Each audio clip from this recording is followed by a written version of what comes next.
তো যাই হোক, তারা বেশি দিন থাকতে পারে নাই, 2.5 বছর আমার আগের বক্তা বলে গেল, 2.5 বছর তারা এটার মধ্যে একটু বিশৃঙ্খলা করেছে। যাই হোক, যা করেছে উপর আল্লাহ দেখেছে, আল্লাহই তাদের বিচার করবে।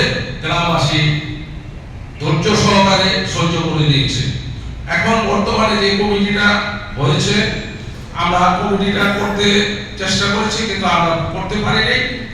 আমাদের এই বাতিজা রাশেদ, ও আমাদের পূর্ণ সহযোগিতা করে নিজের পকেটে টাকা পয়সা খরচ করে ঢাকা মহকুমার হেড অফিসে দৌড়াদৌড়ি করে এই কমিটিটা কমপ্লিট করেছে। কালকে আমরা কমিটির কাগজটা পেয়েছি।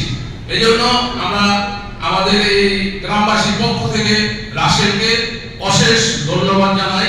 আপনারা সবাই তার জন্য দোয়া করবেন।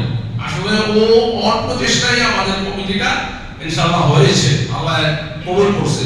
অতএব ওর জন্য আমি দোয়া চাই। আর মসজিদের কাজে সবাই ঐক্যবদ্ধভাবে কাজ করবেন। এটা মসজিদ, সবাই মিলেমিশে কাজ করলে এটা যে বাকি কাজগুলো আছে ইনশাআল্লাহ হয়ে যাবে।